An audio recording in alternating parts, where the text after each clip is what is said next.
So the agenda today, we'll just start a little bit about when to use AI. What is it the right use case for AI? Just because it's kind of being seen as the magic silver bullet to solve every problem, but we'll kind of talk about what fits where. Um, then we'll talk about APIs. How can you take advantage of pre-trained models that were built for vision, language, and so forth um, through APIs? Then we'll talk about building your own custom model in the cloud. And finally, pretty cool emerging space in AutoML that I think kind of ties it all together. So first, selecting the right use case. So we've seen successful applications of ML kind of fall into a few buckets. One is predictive analytics, and that is looking at data from the past and predicting what will come next. And that's always fun. Predicting the future has been something I think humankind has tried for a long time, and ML can help solve this maybe in some ways better than some of the statistical techniques have in the past. Unstructured data is another set of problems. Maybe you've just got this massive amount of data that you've got to sift through, and with techniques like clustering and so on, you can help create some patterns around that data and maybe help work through it faster. Automation is another huge use case for AI.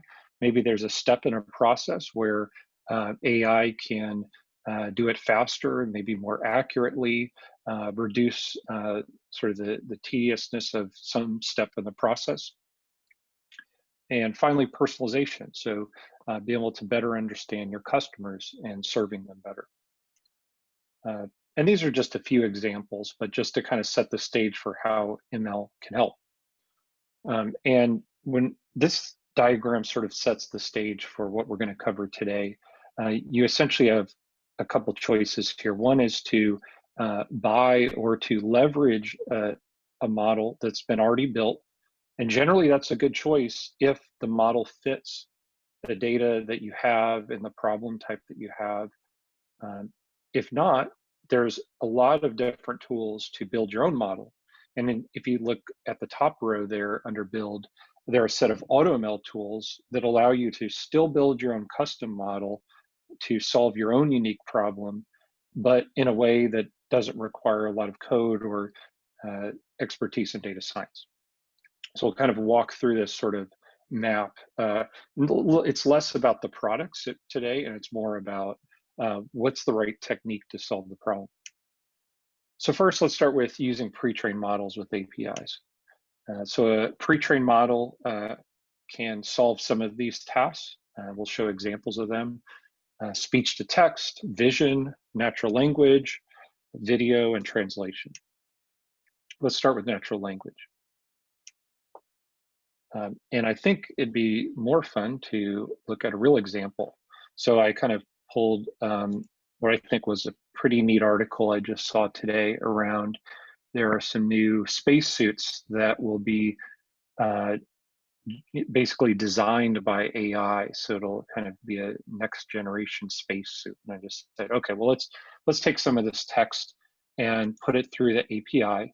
And there's on the natural language website, a nice little demo that basically under the hood will call the APIs, but it puts in a nice web interface to help illustrate the concept. So I pasted in first paragraph from the article. And so here's where you see what comes back from the natural language API. So the first part is entity extraction, which essentially is just taking text into its components and trying to figure out what are the important pieces of this piece of text. So here you see that it's pulled out NASA as an organization and being very salient or central to the meaning of the text. And then you see other different entities or components of the text identifying, are they a location, an organization, so forth. So this would be returned by the API. Another thing that it can do is sentiment analysis. So you see both a score, so positive, neutral, or negative, and the magnitude of that score. And let's just look at, kind of some specifics to try to understand. So we see, like, let's say in the beginning, of the text, kind of a factual statement about unveiling a new spacesuit, and it thinks it's kind of neutral. Okay, that makes sense. And then you see the next couple paragraphs are a bit more positive, and you can kind of see it reflected. It's an upgrade. It makes life easier. It allows you to do things that you couldn't before. And so it senses all that. And it will even look at the individual entities that we saw before and what is the sentiment for that particular entity. It will also show syntax. So if maybe you have some kind of application that needs to parse the text into the parts of speech or into relationships between words and so on, there are different capabilities there. And then finally, if you just simply need to categorize the text, and this makes sense, but it put it under engineering and technology and space technology with a confidence score. But what this will illustrate as well is that this is a pre-trained API. So it provides a, I think, pretty general, comprehensive list of categories. But if maybe your particular categories are different from what it provides, then maybe you would build a custom model for something like this.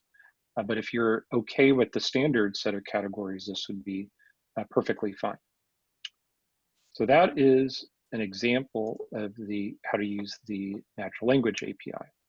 So for the developers here, let's look at just how you would integrate with it. So we'll show different examples using Python, JavaScript, etc. throughout this.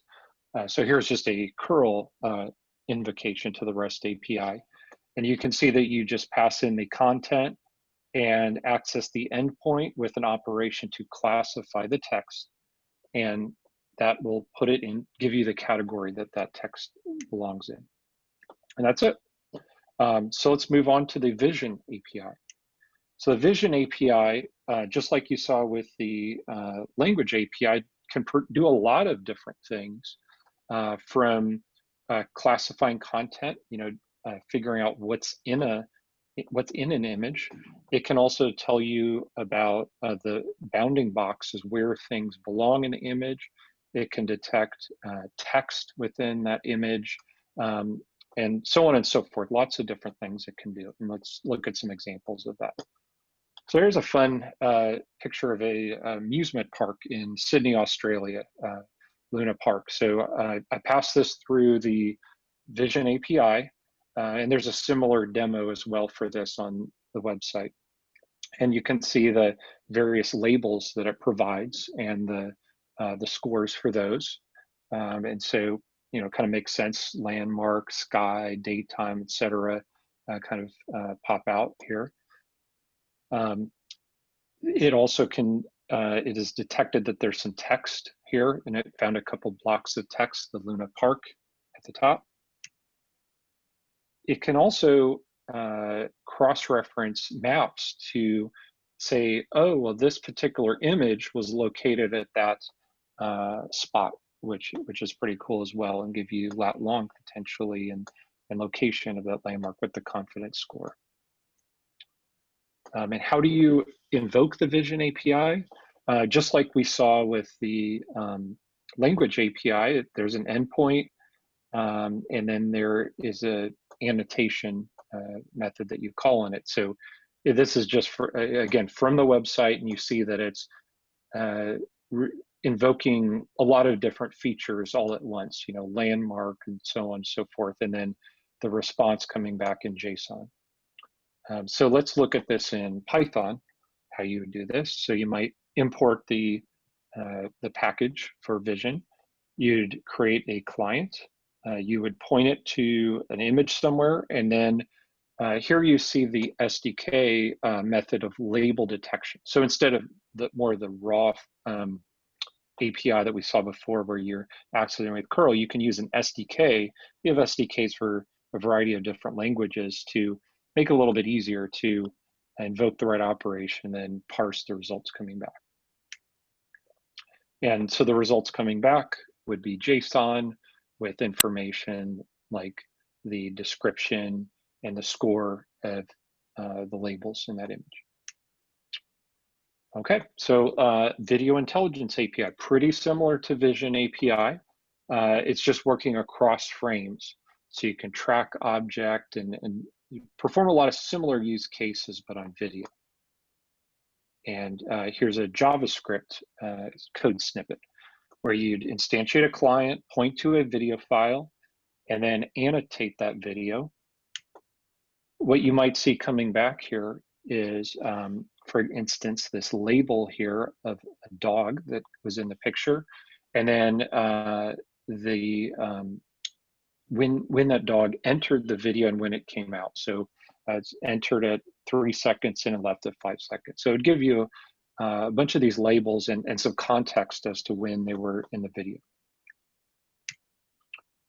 So there's also the text-to-speech API, and I'm not going to demo that today, but as you can imagine, you can take text, convert it to speech or back and forth in a variety of different languages. So we've talked about the standard APIs. Now let's talk about what do you do if you have a custom task that that doesn't quite fit what the API provides out of the box. So here's a scenario where you're trying to write a cat detector. Is this the cat or not? So you could just put it through the Cloud Vision API, and it, as we saw before, it'll return a set of labels and a confidence score, and this will probably do just fine. But if your use case is a little bit different, where you're looking at which type of cat, you might need to build your own model. And so we're not going to necessarily go into, trying to fit all of data science processes in 5 minutes here, but I think this sort of layout will show what you can do in the cloud with the Cloud AI platform, and then we'll later look at which steps can AutoML take care of. So you see, let's just walk through these different steps. So first, you're going to need to gather and pre-process your data. So having enough instances of each type of image. You will need to split your data. So put it into the set that you train on and you learn from, and then a set that you hold out so that you can test how good your model is without, while giving it a fair evaluation, that you're not testing what you trained on. You're looking at observations that you've never seen before and trying to see how good your model is. So then you might write some code to build your model, and you could use a variety of different frameworks. Here we're just showing TensorFlow Keras, which provides a layer on top of TensorFlow to build a model, and we'll be using, if you're familiar with image models, typically they use a CNN or convolutional neural network. You might import some packages. You might create a model with various layers of that model.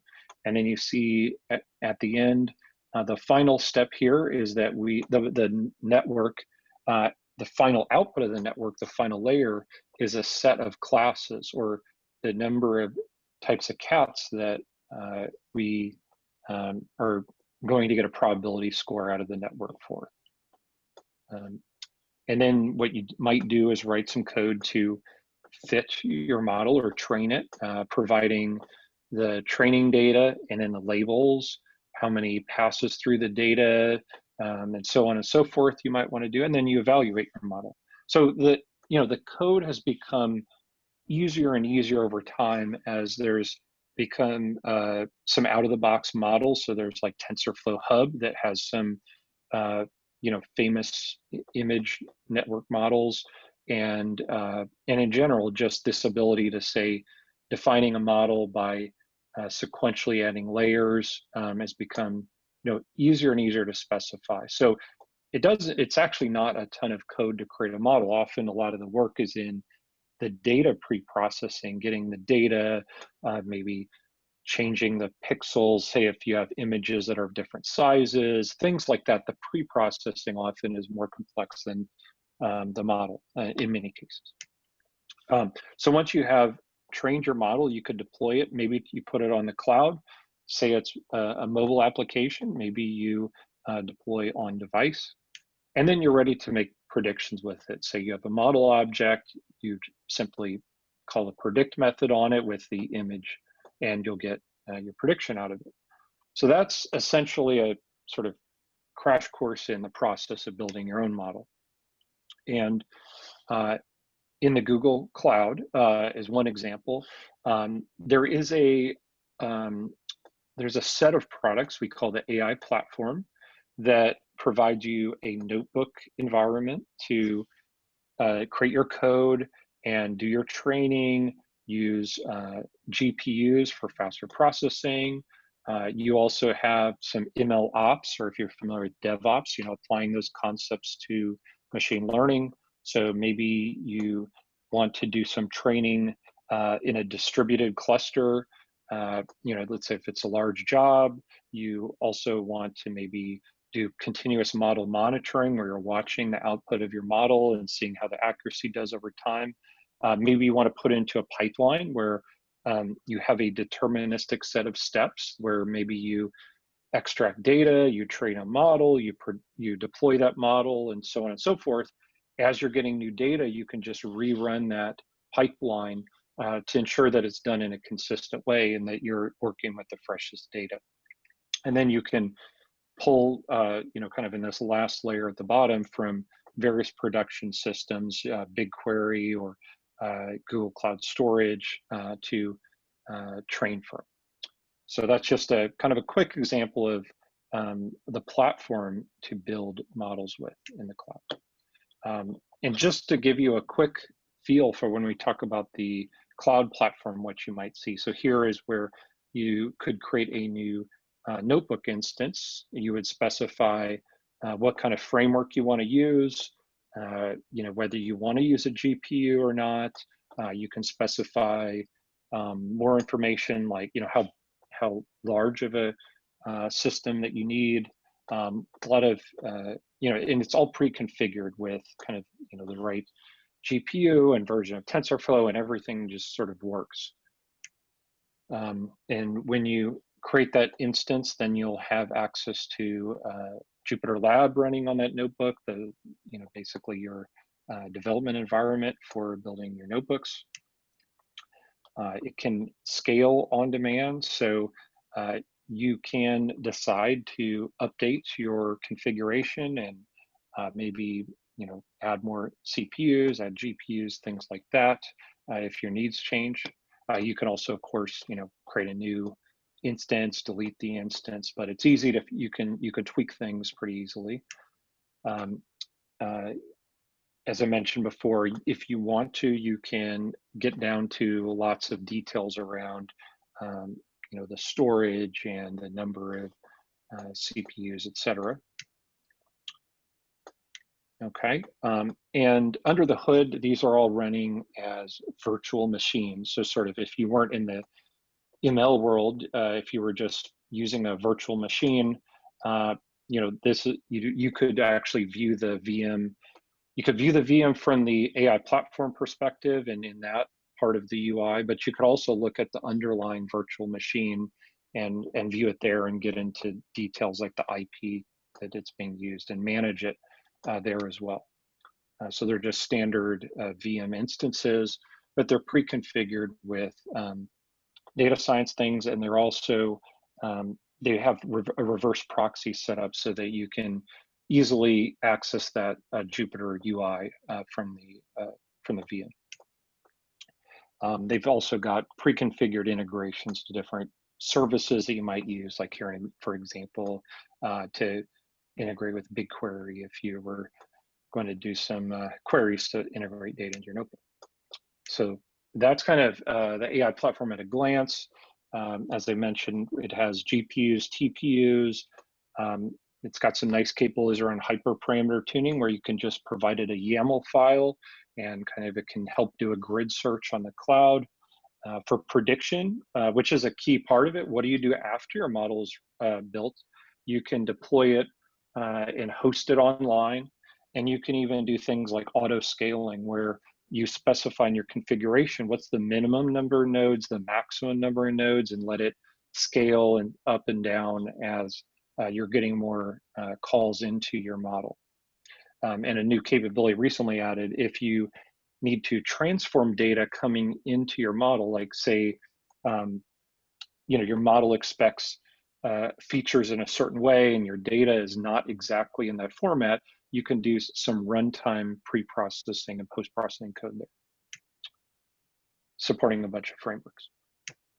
Okay, so and just to show how it might work in the command line, so there's a CLI, G-Cloud, and after that you see AI platform. So depending on the type of service, you'd specify that if it's compute or other things, or start with a different next verb there. But we start with the AI platform.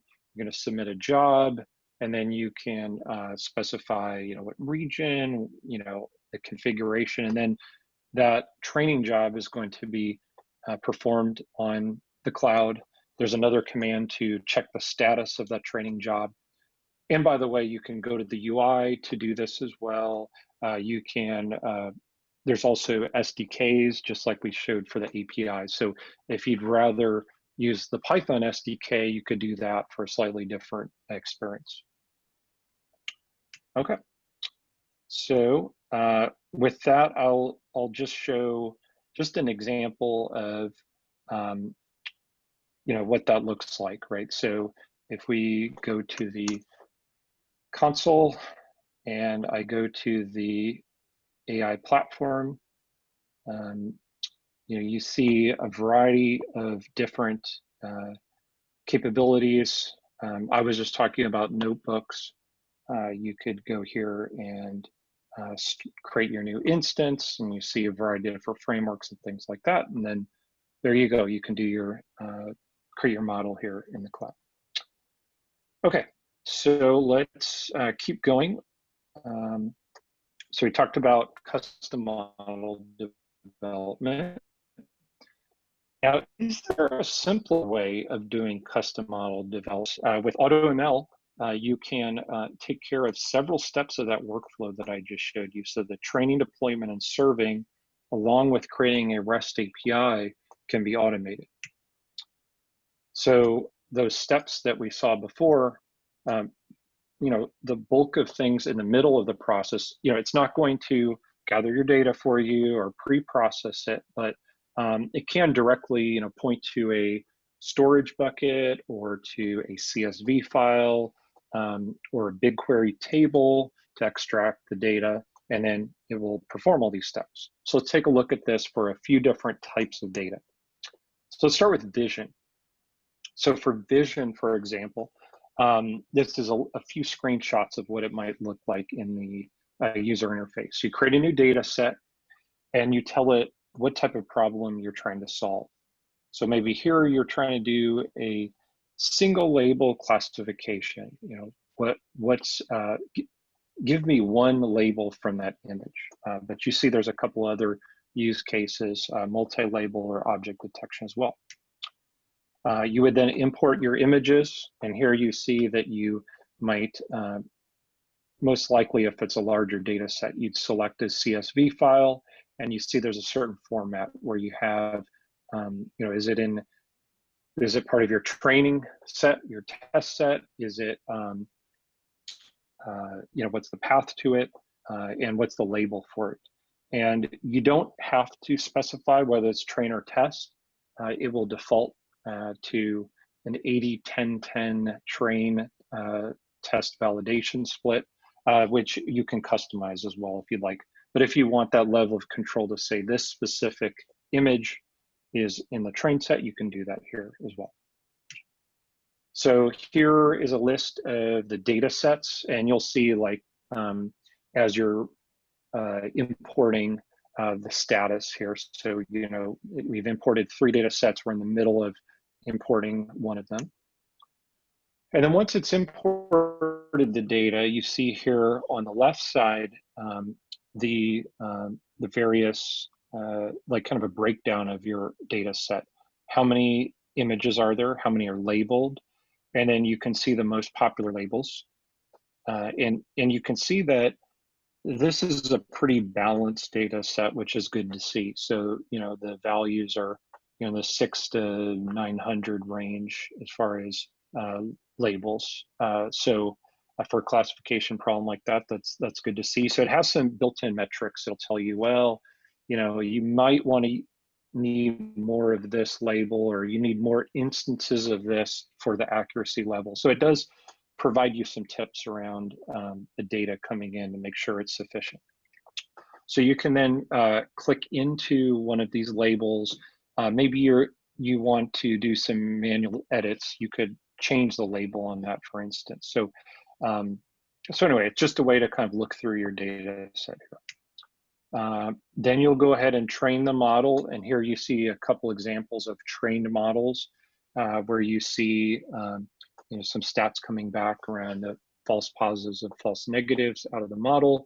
And you can click the see full evaluation for more detail. And each of the different AutoML products have a similar look and feel, where they might show, say like a confusion matrix, and they might show a curve, like the area under the curve, and they kind of just, depending on the type of problem, they'll show as similar of a user interface as you can. And then you can deploy your model. You can download it, or you can deploy it to the cloud, and that's pretty much it. So that's a vision in a nutshell. Let's move on to natural language. So this is an example of, say you were trying to classify movies, like looking at the text of a movie, a description, what kind of genre is it in? So let's look at a Kaggle data set for that. And so, say here is a description of 2001: A Space Odyssey, and you want to categorize as sci-fi. This is an example of, if you remember at the beginning, we talked about if you have a set of categories that match the standard, or kind of overall can map well to the standard set of categories, great. Use the out-of-the-box natural language API. But if you have something a little bit different like this, then you might want to build a custom model with AutoML.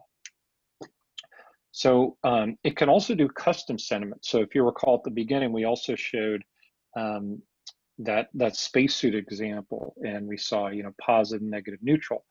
Now that's trained on a general corpus of data, but what if there's some specific terminology in your industry or problem you're trying to solve that you could be more accurate with? So let's look at, say, the airline industry here. So maybe there's some phrases that we want to train on, like waiting on the tarmac's very negative, or so much legroom is very positive. We're more likely to get a model that for our particular specific needs might be better if we train on that. So that's a cool new capability that we have for custom sentiment. Now let's again compare and contrast entity extraction, which we showed before, and the entity extraction you can get out of the AutoML natural language API. So the standard one will tell you kind of general categories. Laura is a person, a cappuccino is a consumer good, so on and so forth. But if we were trying to create, say, a more food or restaurant specific model, maybe we would give it more specific terms, like beverage, food, restaurant, things like that. So you could train on these different types of entities, and we'll just look at how you might do that. So you'd have various pieces of text as your training data, and you can label them. You annotate these entities, and it will give you a more specific model for what you're looking for. And the final part of AutoML I want to show is AutoML tables. So this is for tabular data or structured data, the kind of data that you might see in database tables. It's actually a very common type of data that we have. So let's kind of take a fun example here of classifying music by genre, right? So you might think, well, why would I use tables for that? Well, let's take a little closer look. So we're going to look at Kaggle competition. Again, this is if you're not familiar with Kaggle, it is a site where data scientists all over the world hone their skills. They have these friendly competitions where you can share notebooks and approaches and learn about all kinds of different things, and companies will kind of crowdsource some interesting problems that data scientists solve. So this happened to be a music identification type of problem. So if we're trying to predict the genre of music, say in these categories, you could look at like the sound wave and the frequency, stuff like that, but you could look at some of the characteristics of the music and having those quantified. And this is pulled back out of that Spotify API. So the loudness, the tempo, what time signature, the key it's played, and all of this information is numeric information that says a lot about the type of music that it is. And so you can pretty accurately categorize music by that information without even listening to the song. So that's, I think, pretty cool.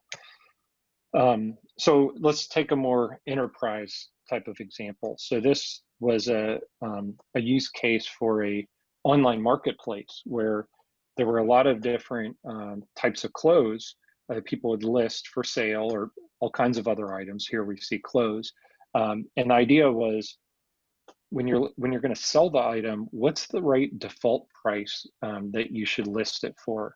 And so this would look at all the different items, what they sold for, and you could specify what's called a target column, what you're trying to predict, and it would suggest a price that made sense based on the condition and brand and type of item and things like that.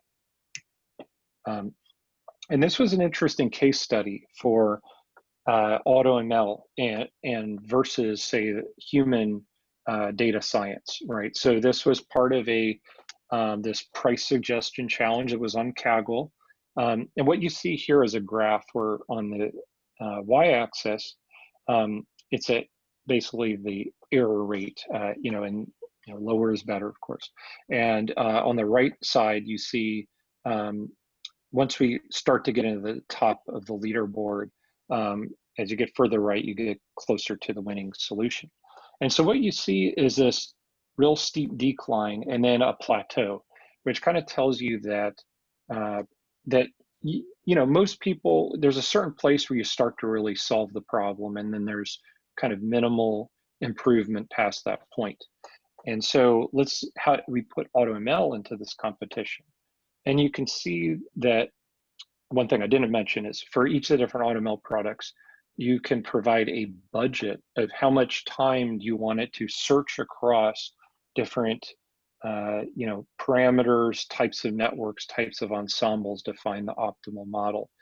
So here we're stopping it at 1 hour of processing, and you see that it kind of hit that plateau of a very good answer that Kagglers who may have been working for weeks or months and having some deeper knowledge of the data and problem, it's doing pretty well. Then you see at 12 hours and 24 hours, it's moving down that curve. So, is it guaranteed to, place number one? Not necessarily. I mean, as a user of AutoML, that you need to think about, is there any data pre-processing that you might want to do to give AutoML all the information it can.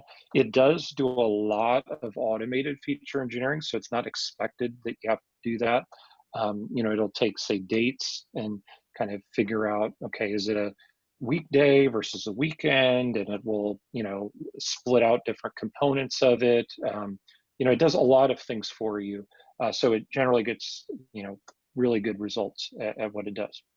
And like I said, it combines the automated feature engineering along with what's called a neural architecture search. So kind of searching across all these different combinations of approaches and parameters. So that's AutoML tables. And I'll just briefly show an example that I put together. Right, so this is just a simple kind of example. I didn't want to have too many variables in it. This is on the New York City website. Government data is often easy to access for everybody. All kinds of valuable information out there. So this was just it's just a CSV that provides by different types of issues from the fire department, fire alarms or false alarms, medical emergencies, where in the city it happened, how often it happened, what was the average response time. So I put this CSV into AutoML just to kind of take a look at what were the important factors, like how could we, given the type of incident and where it happened, what kind of response time would we get back? So let's look through how we would do something like that. So first I might import the data. I've done this already, right? So it could take an hour or two to run. So I'm just walking through what I've already done. So you might import the data a variety of different ways that we talked about before. You would go ahead and then train the data. And here's where you see a list of your various columns, and you can specify, is this a a text field? Is it categorical? Are nulls allowed?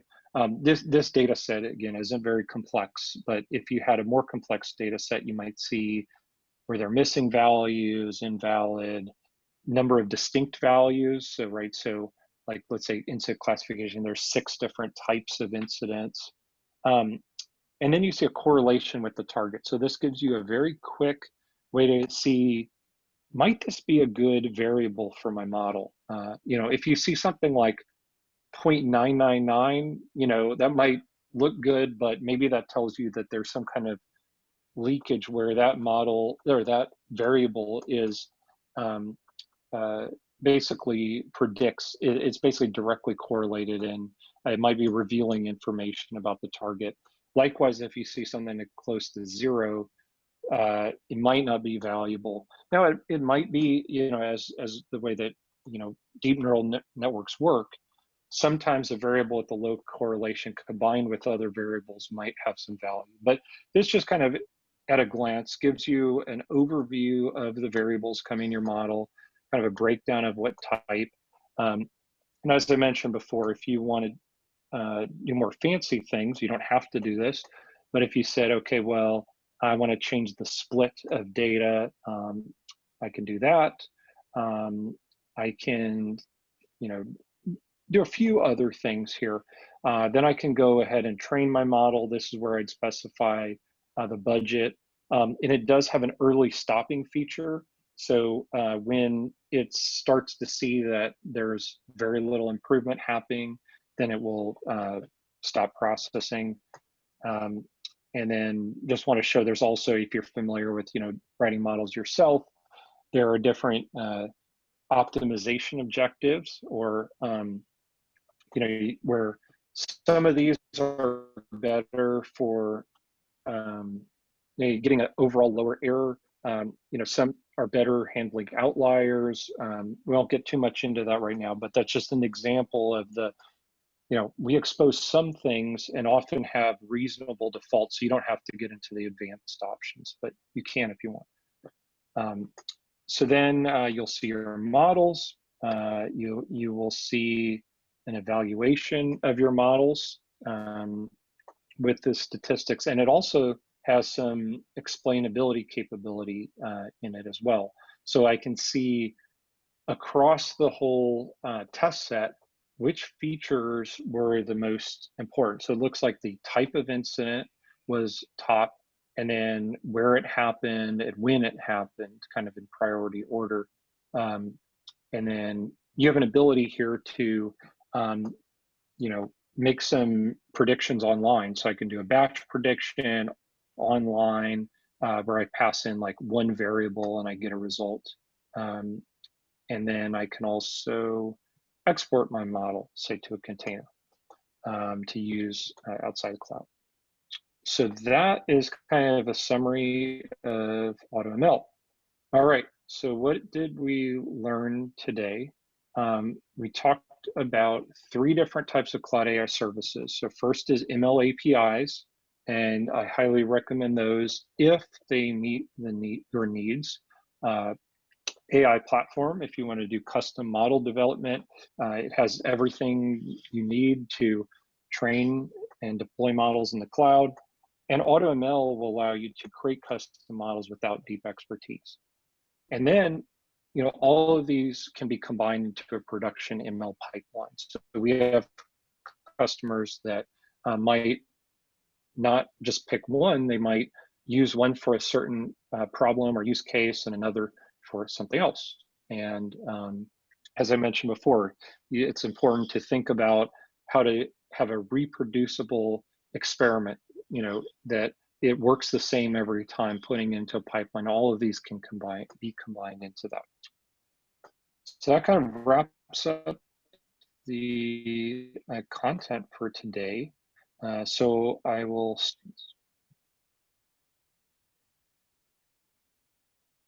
All right, so I'm going to look at the questions. So yes, we will be able to share the slides, no problem.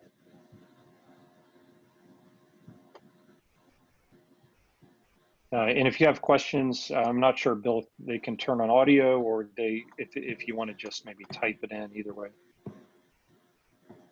Yes. So yeah, if you have any questions, you can either type in the chat or in the Q&A. Or if you prefer to speak, you can raise your hand. I can enable the speak. You can talk. Okay. Yeah. So I saw another question about sharing GitHub samples. Yes, I will. So the samples you see here are in the slides. They're not part of like a official set of notebooks or anything like that. I can try to find like maybe a couple good examples. And Bill, maybe you could also mention the other classes that you have on like vision and natural language that kind of get into more detail, like the one that I taught last time. Right, yeah.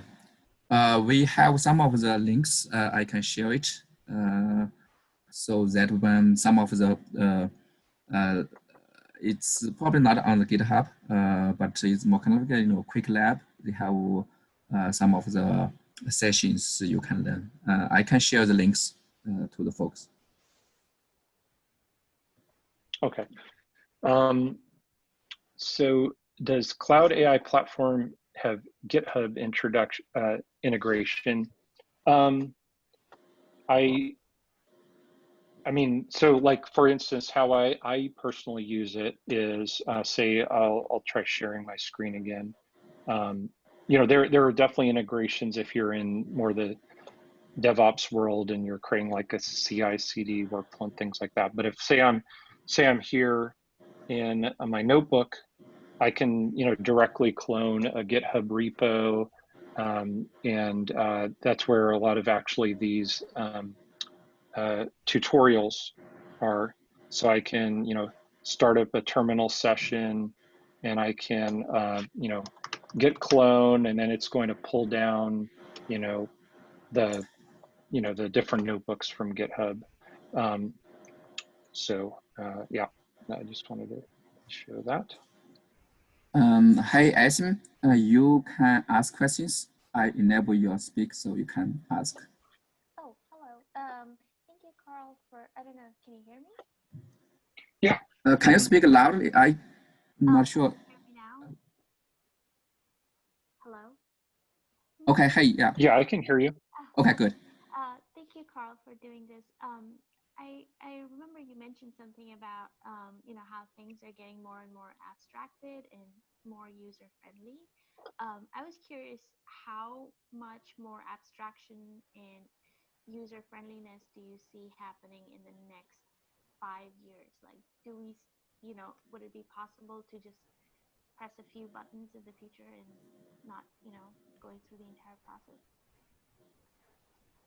Yeah, that's a great question, and I'm a little hesitant about predicting AI too much about AI, with the amount of change in it. But I mean, the way I look at it is that a lot of people think that it really will start to just become synonymous with software. That like it's been kind of seen as this different thing, and really all it is in traditional software development, you say what the rules are. In AI, you're looking at the data and then inferring those rules from the data. And I think that both of those approaches are going to be just, kind of standard. I think, and how that applies to kind of just developers is that, yeah, I think we're going to just see a lot more of the APIs and AutoML and ways to embed AI into different systems. Now, I would say we need to be cautious because,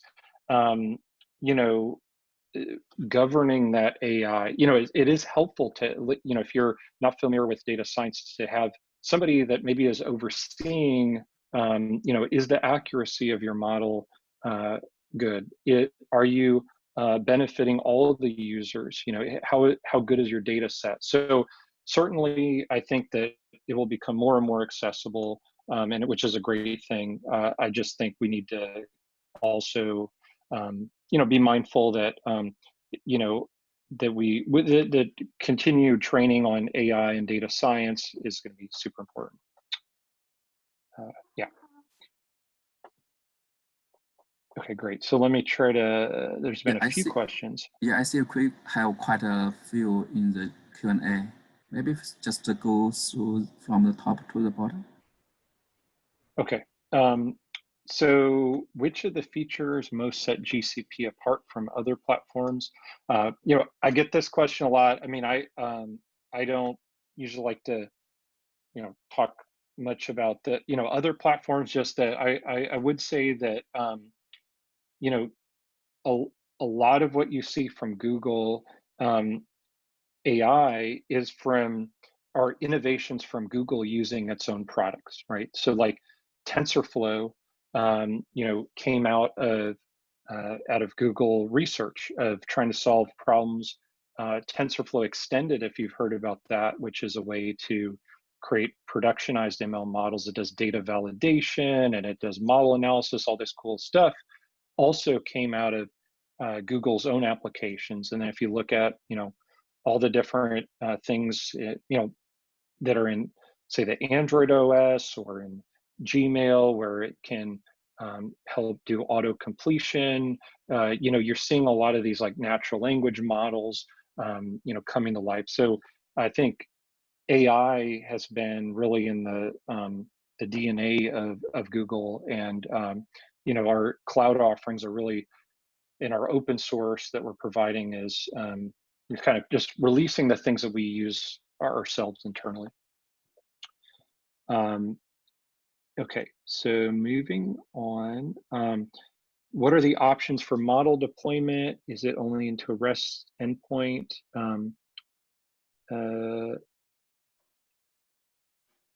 Right. So yes, there are a variety. There's a REST endpoint. There are also you can download models for, like, there's a TensorFlow. It depends on your framework, right? So like TensorFlow has a save model format that you can use offline. There's something called TF Lite, which can basically transform your model into something that mobile applications can use that's very high performance and kind of a little bit lighter version of the model. We have a variety of different SDKs in different languages where it can, invoke that model from the cloud, but it's through a REST endpoint. So yeah, if you're interested in like embedded devices, I'd look at TF Lite for more detail on that.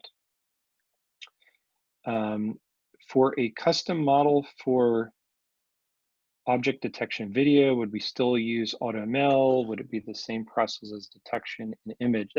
That's a great question. As far as I know, there is not a video offering for AutoML right now.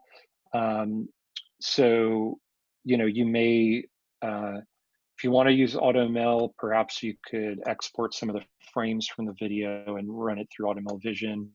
But you'd most likely need to use the API for that, or use a custom model, right? So, and there's a lot of literature on, TensorFlow has a lot of great tutorials and things like that. That's a case of where with video, I think you have do it yourself with a custom model or the APIs, but unfortunately, I don't think AutoML's an option right now, at least. Is there a preferable AI cloud service for training models for edge computing, embedded systems? Yeah, so I mentioned that a little bit. You can generate a model for TensorFlow and then export that in using the TF Lite utility. And if I'm not mistaken, AutoML Vision will allow you to export the model so that you can use it for edge. We also have, and I didn't talk too much about that, we have some edge devices like something called edge TPUs for doing prediction on the edge as well. And then there's a whole bunch of cool stuff going on around federated learning on the training side there. The next question is, are there any quick labs that we can try?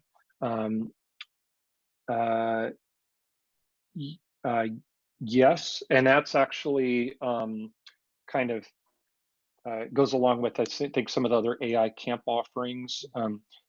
Bill, could you speak to that, some of the different labs that you offer that are on quick labs? Right, yeah, so we collaborate with the Google Cloud team on a few quick labs, the few workshops.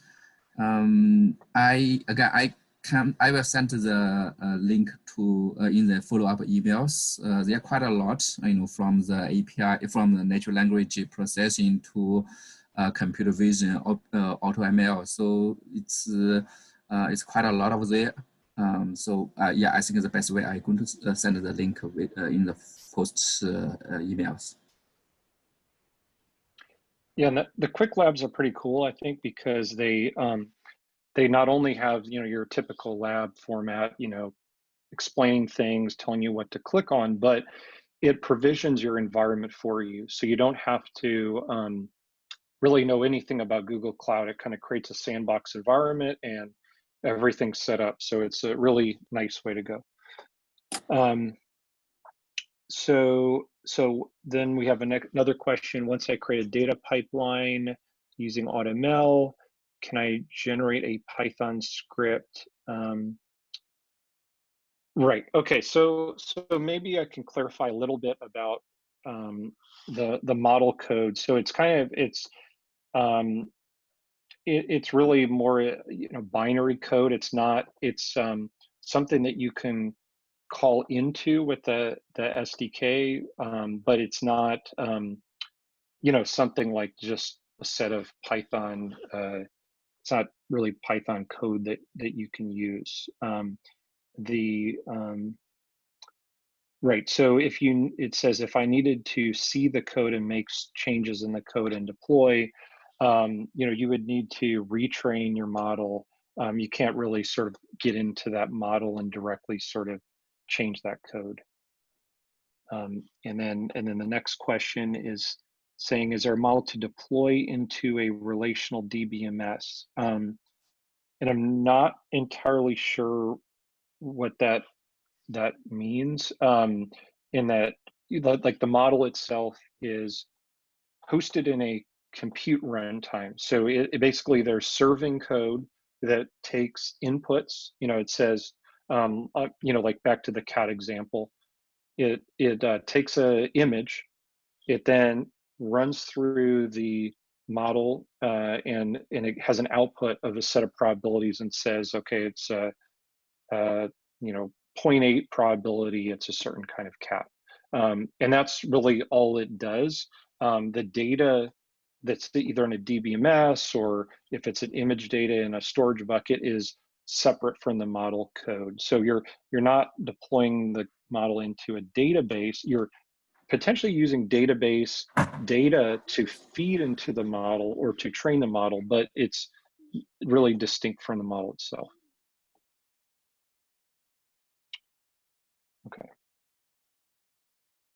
All right. And then there was another question in the chat about a list of pre-trained models. Yes, in the documentation, they're under the APIs, you'll see a list of all those. And I think we covered all of them today. I didn't get into